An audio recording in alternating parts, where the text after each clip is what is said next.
Today is the 7th day of Adar. It's a very special day because it's the birthday of Moses, the Jewish leader, the greatest Jewish leader to ever live. He was born on the 7th day of Adar. Today it's March 7th, a week before Purim. He also passed away on the same exact date, 120 years later. And this is connected to the story of Purim. We're going to be celebrating Purim next week. And we know that Haman was adamant about destroying and annihilating the Jewish people, and he was rushing to get the job done. But we find something fascinating. It was the first month, the month of Nisan, the 13th day, as the Megillah, the story of Esther tells us, that Haman was planning his attack, planning his decree, and he decided to get rid of the Jewish people 11 months later. Why did he wait for 11 months? What was the point of that? And the Megillah tells us the story. Haman was very superstitious. He was very spiritual. And he wanted to find the right time that he's going to get permission. He's going to be able to accomplish his task, his horrible decree of destroying the people. So he wanted to wait for a special month, and he cast lots. We casted lots to find out what would be the best time. And when it fell on the month of Adar, which was 11 months later, he was very happy, excited, because he said, this is the day that their great leader Moses passed away. The Talmud says that he miscalculated because he didn't know that Moses was also born on that day. Perhaps it wasn't that known, the date of birth of Moses, although many people knew the day of passing of Moses. It was a big event. So Haman was very happy. And the Talmud says because it's also his birthday, Moses saved the Jewish people by the virtue of a day of his birth. And that's how the decree was annulled, and the people celebrated through fasting and praying.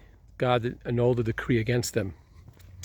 As Purim comes, we think about the name of Purim. The name of Purim is the casting of the lots.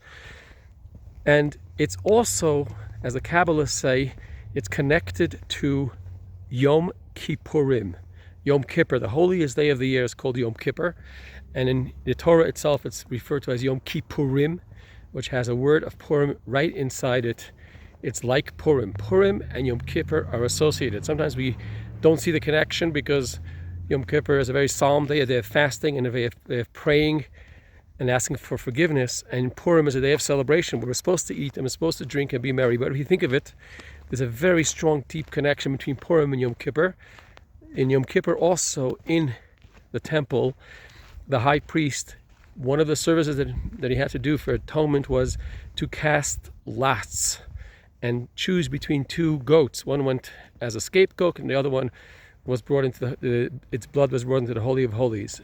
Two opposite points of atonement. In any case, Purim and Yom Kippur are associated, and what you could accomplish on Yom Kippur through fasting and praying, we could accomplish on Purim through celebrating and uniting with other Jews. In fact, in some cases, in some sense, Purim is even holier than Yom Kippur. It's more powerful than Yom Kippur, and that's why Yom Kippur is called Yom Kippurim, a day like Purim. So Purim should not be taken lightly. We celebrate by doing four things. We hear the scroll of Esther, the Megillah, being read in the evening on Thursday night, March 13th, and in daytime on Friday, March 14th. We also give gifts of food to each other, not to the poor necessarily, but to friends. 2 gifts of food, mishloach manot, and that should be done on Friday. And then we give a lot of charity, at least to 2 people, charity to organizations, to individuals who are in need, and that's done on Friday. And then we have a celebration of food, of a major celebration of a dinner, a festive meal, which at the Jewish Center we're going to be having it at 5 o'clock. So again, the 4th thing is to hear the Megillah. The 2nd thing is to give gifts of food to friends, and to give charity, and to have a festive meal. This day of Purim is the greatest day of charity giving. In many communities, people walk into every house and they have funds available to anybody who requests it. The biggest day of charity for the Jewish people is on Purim. May we all have a transformational Purim, experience. May we celebrate the redemption with Am Yisrael, everybody together. Shabbat Shalom.